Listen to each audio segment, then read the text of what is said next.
listening to the Podcast Advertising Playbook, your resource to better understand and execute successful podcast ad campaigns. Hello and welcome to the Podcast Advertising Playbook. I'm your host, Heather Osgood. Today I am joined by Marty Avallone. He is the CEO of Ekoz AI. Marty, welcome to the program.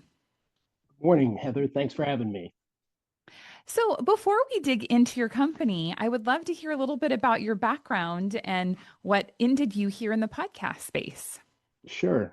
So I started my career in the tech sector and was there a number of years, and then moved back to New York and opened up a media planning and buying agency. Ran that for a while. And then about 5 years ago, I started a podcast network called Digitent Podcasts. I've got a couple partners, and together we help hosts both market and monetize their shows, probably similar to what you folks do at True Native Media. But it became, after a couple of years of doing that, we realized that this is a pretty high friction space when it comes to the planning, buying, and execution of host-read ads. There's a lot of people who play, a lot of different agencies up and down the line, even before it gets to the advertiser themselves. And, they have to find the show. And there's not a lot of transparency in the podcast space. It's hard to understand other than through rankers. What is the show audience? What is the size of the show and the like? So first, you've got to find a show that's going to align with the brand. And then, you have to reach out and locate either the show's agent or the host themselves and work through the negotiation, send the host the talking points, the host produces the spot, sends it back for approval if needed, and then the host has to then insert the spot into their show, typically, or they have a team that does it for them, and then they report back on whatever frequency the client asks for, on how many impressions they delivered against that show. So again, it's a fairly high friction marketplace. And it reminded me of the days when digital display ads were sold and bought the same way, where you had to reach out to a rep for the New York Times or the like, and, work back and forth and negotiate on the rate. And, creative went back and forth, and then finally it got delivered. So, obviously the programmatic space is allowed now a lot of agencies to play in the podcast world, and eliminated a lot of friction. And I think some of the big agencies are there. So that's a little bit of background on what we're doing, and how I got to where we are now. Yeah, that's great. I mean, obviously you've communicated that there is a lot of friction with host-read ads, and I am right there with you. It is not an easy game to play.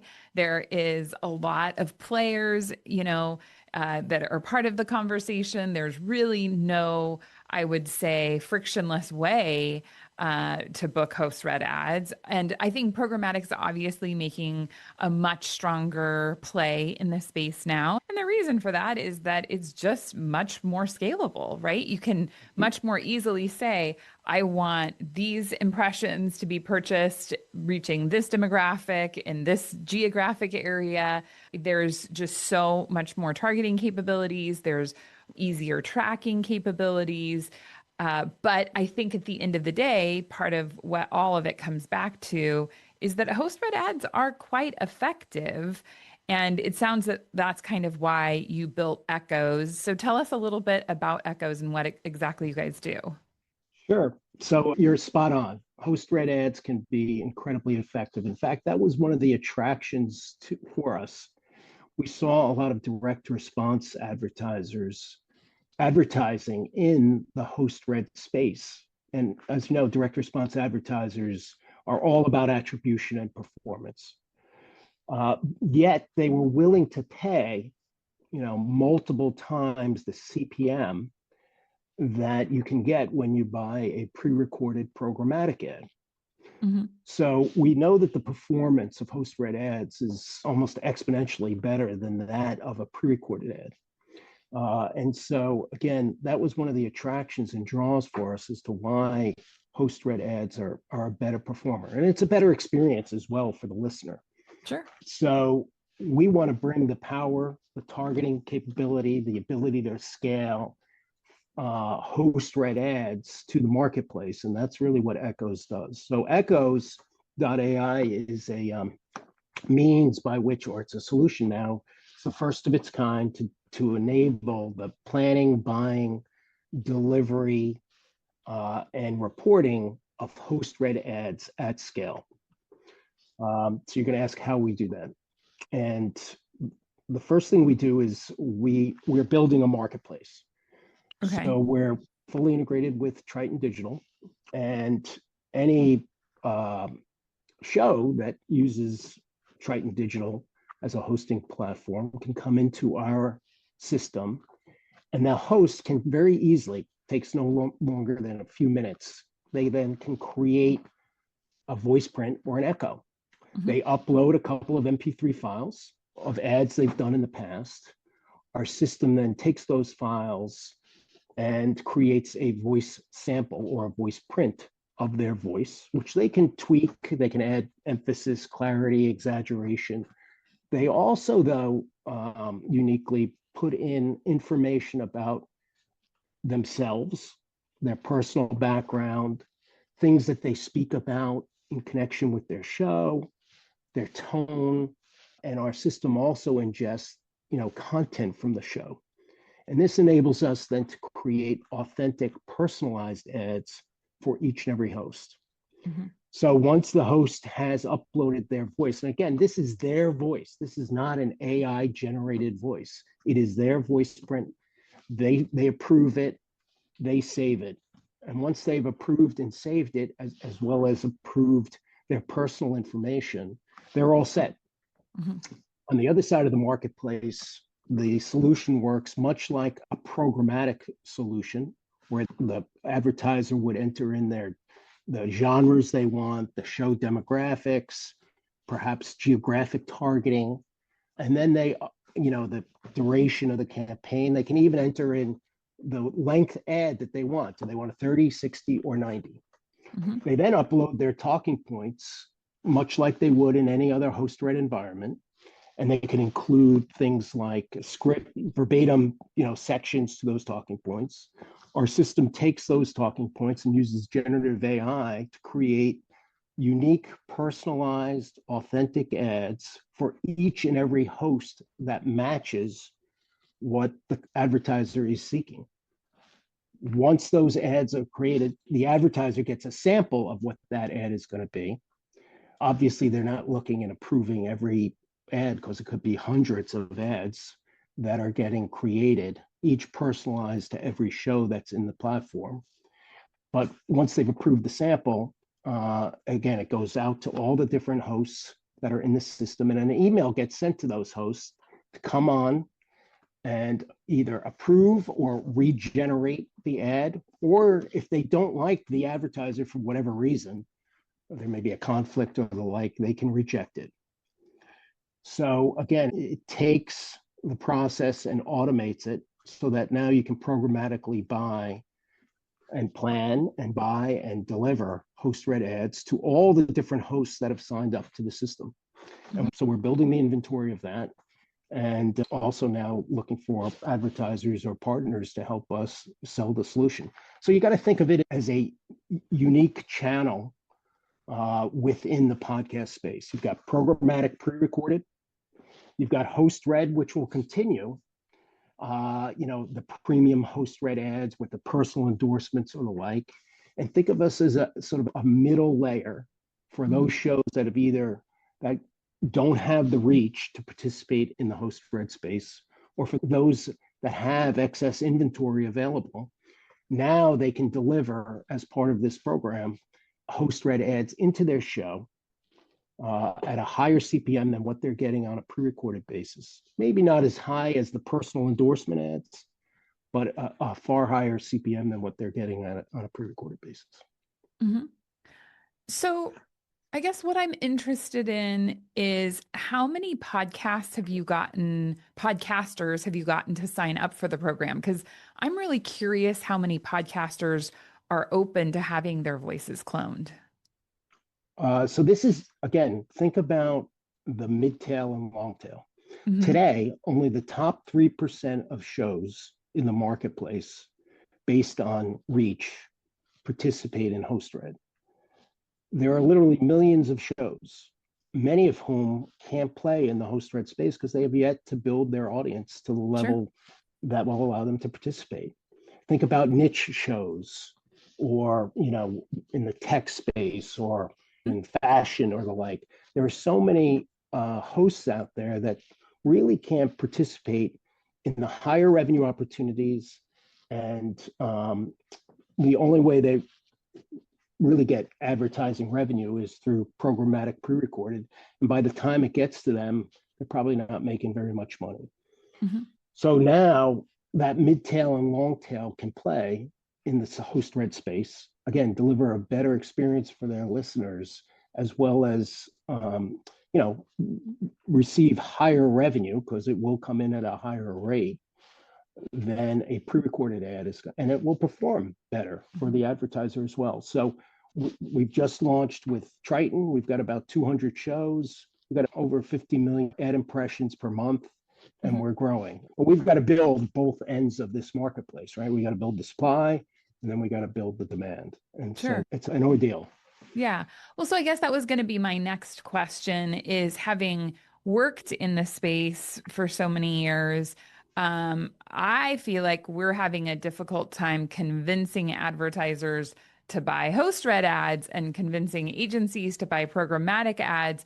It feels like, from my perspective, there isn't necessarily the demand for this, and almost opposite, that people we're working with are saying, like, this isn't AI generated. Like, you have to confirm that this isn't AI generated.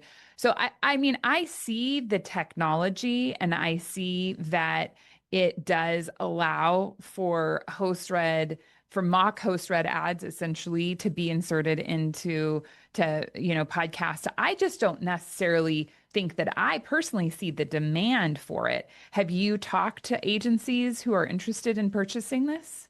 So yeah, we have had a lot of discussions with some of the bigger agencies out there and some of the bigger advertisers, and they are interested in the solution. Again, whether it's to reach untapped audiences.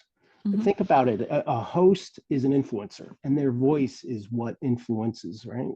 And so, for them to be able to reach those audiences, even if they're niche audiences now at a scale level, right? And to get the kind of targeting that they can get in a programmatic space and yet deliver an authentic host read ad at the higher performance levels, they're very much interested.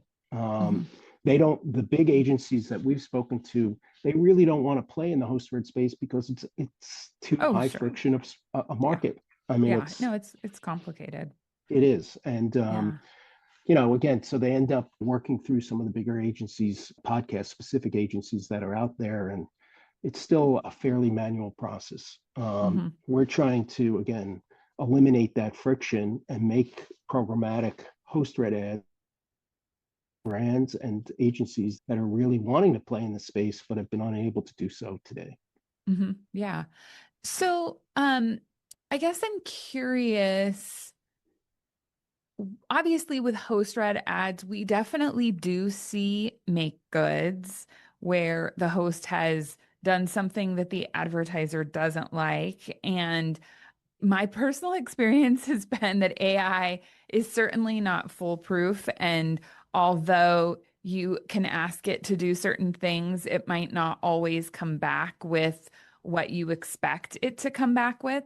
So I guess, how is the advertiser guaranteed that their messaging is actually on point when they likely don't have the capability of listening through hundreds of different ad reads? So that is a common question that we're getting back. Well, and remember, the only AI generation is in the script generation to produce that personalized, authentic script that then gets applied to each and every host. So, but we are getting a lot of brands and advertisers and agencies who are used to the traditional host read space where They listen to each and every ad, and it amazes me how some come back, and I'm sure you've experienced this yourself, and have said, "Oh, can he place a little more emphasis on, in this area, or can he speed it up? He's too slow, too monotone." You probably cringe because that's the hosts, and that's their voice, and that's how they express themselves to their audience. By asking them to change their tone, change their speed, it creates an inauthentic ad. So we're putting the control back in the host's hands, and the host is the one who's going to listen to it, approve it, or regenerate it if they don't like it. And it's changing the dynamic. Now, again, that's a big sell for a brand, because brands are a little reluctant to, accept, the fact that a host-read ad should be authentic, should be personalized, and they want to retain the control over that ad copy and the ad itself. But I think some of the best performance comes from those that are most authentic. So again, the advertiser has to give up a little bit of control, right, in that process. Now, we do have an option where they can add a verbatim script, and it will be read verbatim by each and every host that matches. And there's no ability for that to be regenerated or changed. So if someone has, a real concern about the AI generation, they can ask that it be read verbatim. We are working on enhancements that are going to give each and every advertiser the ability to see all the different and listen to all the different ads. And if they do have a challenge with one, they can reject it and it won't get served. Obviously, that's going to change the impression levels, but we can't have them coming back and making subtle changes in the exaggeration or the like. I mean, they've got to accept that this is, if you want a host-read ad, it needs to be host-read. It isn't produced by the agency itself. Yeah. So again, I think we have a number of controls in the system to protect both the hosts and the advertiser. And I think it's amazing. My partner is a creative officer, and he worked at a big agency for a number of years. And he comments on how the scripts that are produced are better than he himself would have probably been able to come up with. As an example, he's got a podcast himself, and he's a big Georgia football fan. And we ran talking points for Lexus through the system, and it produced a spot that talked about, and it's for a Lexus TX, which is a 3-row big giant SUV. And it talked about how he was on a road trip in a cramped car with his buddies to a Georgia football game, and there were no cup holders. And wouldn't it have been great if he had a Lexus TX? I mean, you couldn't come up with that, even as a creative officer. So, so again, the ability to generate scripts is phenomenal. Again, personalized and authentic to each host. So, and we're working on more and more of that, including native type creative to really blend into the episode itself or the like. So there's a lot of enhancements, as you can see, that can make it really powerful. Sure. I do struggle with the idea that we use the word authentic for this, though, because my guess is that he didn't actually take a trip in a crowded car with a bunch of buddies to a Georgia State football game. And so while the listener doesn't know that that isn't true, it really isn't authentic. It really is fabricated. So I guess I'm curious, like, how you are able to, really undertake this marketing of like, hey, these are super authentic, when in reality, they're not really authentic. Well, again, the host, it's their voice. Sure. They approve their voice. They get to listen to the script, and they determine its level of authenticity, right?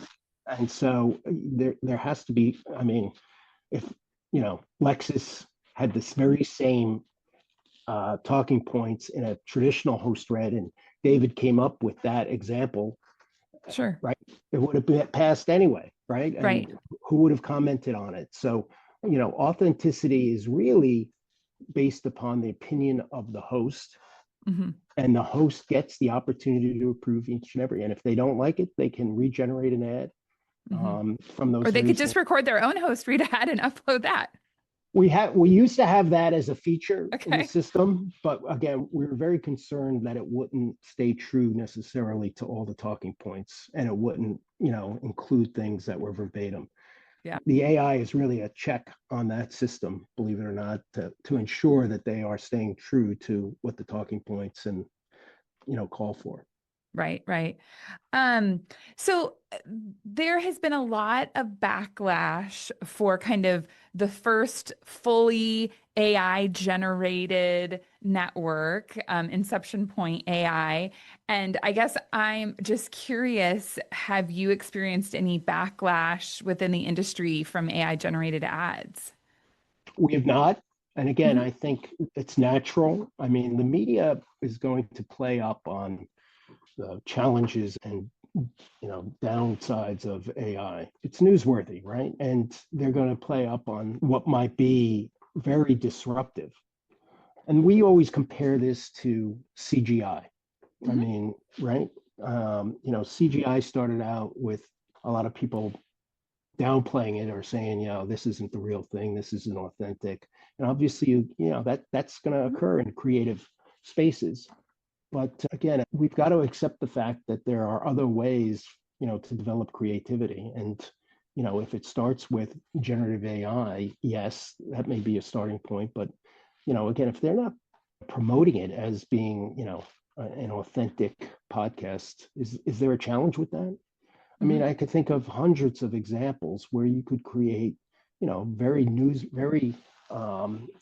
educational Sure. information Yeah. and podcasts. Let's say Yeah. you have a podcast between where Winston Churchill is debating JFK. Hmm. All right. Who's going to do that?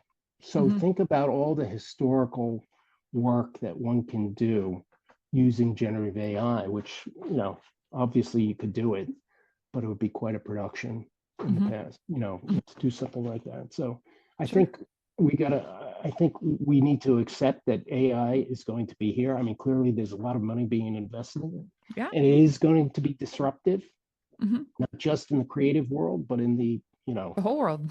whole world. And so again, I think, while there may be some initial fear, I do think that people will get more accepting. That Mhm. being said, if it's just crowding the space with, junk, and that's what's being produced, which I could see occurring in a lot of different social media and the like, then Yeah. it is a problem because Yeah. it's a crowded space as it is, and it can get, exponentially more crowded with generative AI produced content.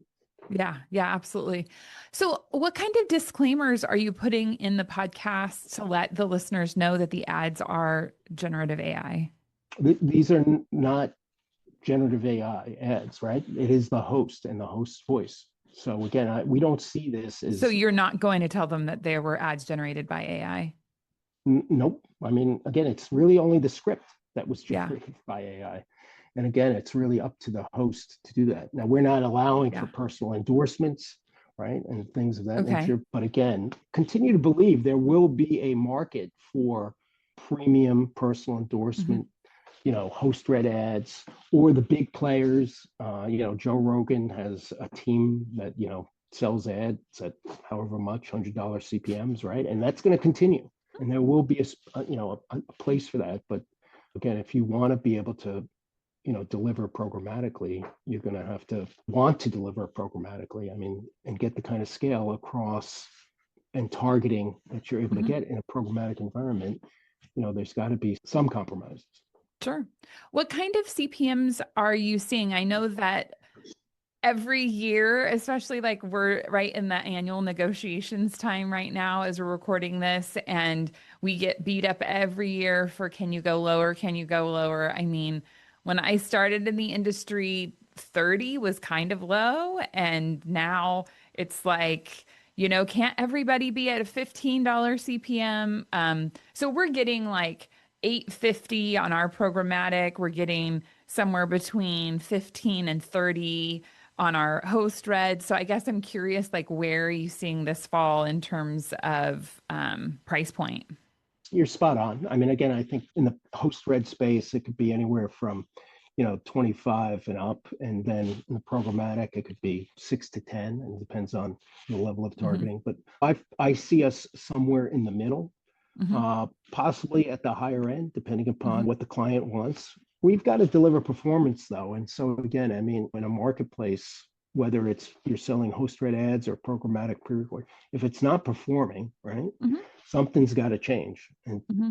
unfortunately, one of the only things that can really change is price. And so if some of these host read ads are not performing the way they should, then perhaps there is, um, something to be said for coming in at a lesser rate. But again, it's not, as I see it, as more and more inventory becomes available, there may be some pressure on pricing, but right now we're trying to stick to that, $20 to $25 range. Hmm. Yeah, I mean, I would think also that most of the buyers for this type of thing. So my experience has been is most of the performance marketers are the ones that are really beating you up on CPM, and brand marketers don't tend to beat you up as much. And if like DR shops tend to be more interested in host read. So I guess I would think as opposed to programmatic in terms of the way that they execute their campaigns. So I would think that a lot of brand advertisers would be more interested in this as opposed to performance marketers. But what has your experience been?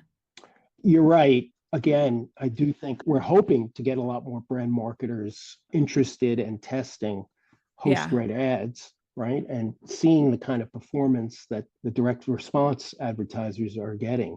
I think that'll Hmm. be a natural draw. So yes, we are working more with the bigger brand agencies, in an effort to get them in.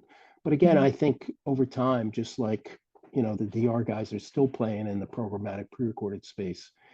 So too will the branders remain in the programmatic pre-recorded.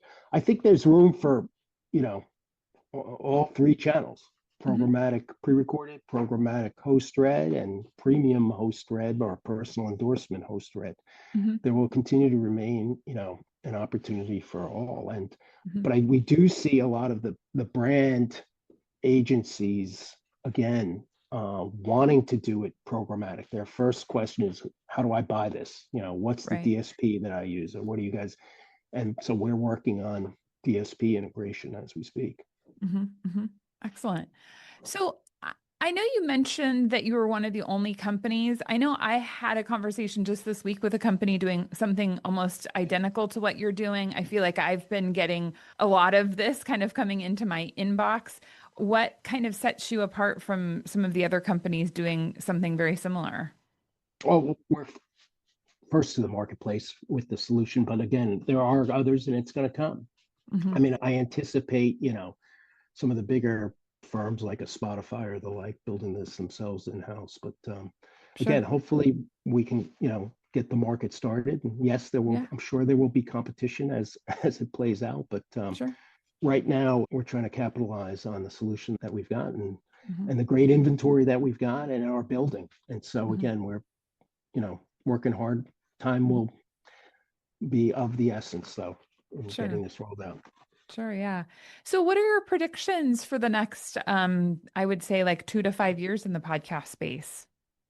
Well, I do think one of the big things that we're interested in is whether and to what extent YouTube makes the ability to dynamically insert ads available to whether it's hosts or to, other platforms. Hmm. And because if you think about what we do, I mean, a talking head in a video is fairly easy to create Hmm. using generative AI these days. So the same concept that we've got with pure audio ads could be easily translated into a YouTube video so that you Hmm. could insert a host read video ad into a YouTube, much like we're talking today. Hmm. But so again, I see that coming. I see, as the world of podcasting moves more and more into the YouTube space, again, assuming YouTube makes dynamic ad insertion available by hosts, there should be an opportunity, to do something from a generative AI there.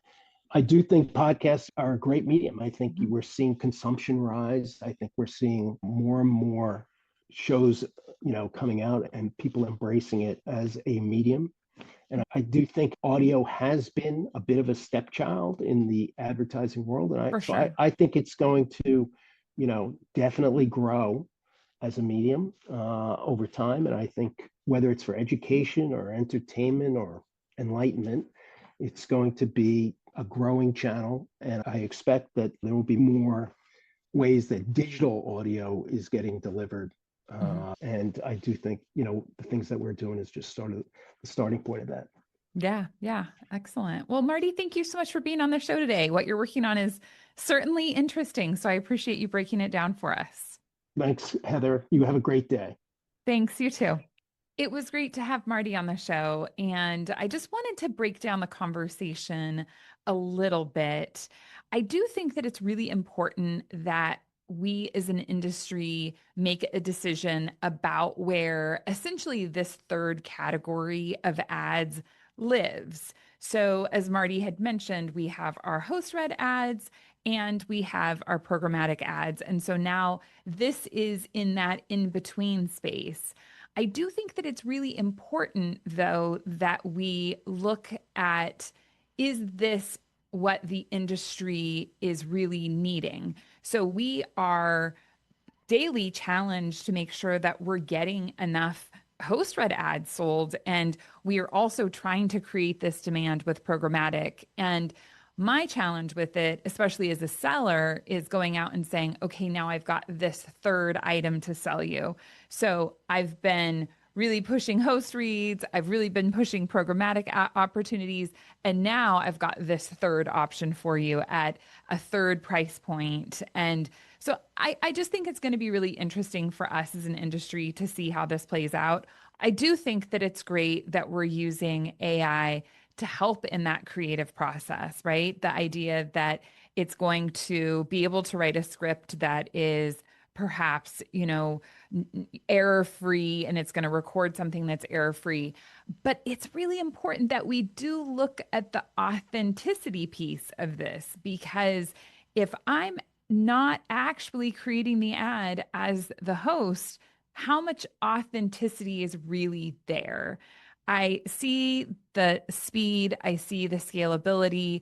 What I do struggle with is that authentic piece. And I also think that it's important for us to look at the industry as a whole and this idea that from a time-saving perspective, that top 3% of podcaster that has a ton of host-read ads that they're trying to record, they're the ones that need the time saving, right? That long tail that maybe this is the only ad they're running, they don't need that. And so why couldn't we just have host read ads that were checked by AI to make sure that they were accurate, right? Because essentially what we're saying is that we need AI generated ads to make them correct. Why not just have the host do an ad and then use AI to make sure that that ad is actually what it's supposed to be? So I don't know, just some reflection from me. I do think that there is a lot of potential with AI. And I know that we had Oscar on from Wondercraft, and that they're using AI in more of an assistance way instead of a generative way. So yeah, we'll just have to see how it all unfolds. I know we're all in this AI journey together, but thank you so much for listening. I hope that you have enjoyed this episode, and I hope that it's been thought-provoking for you. I know that it certainly has been for me, and we will catch you on the next episode. Thank you for listening to the Podcast Advertising Playbook, your source to a better understanding of the podcast advertising industry.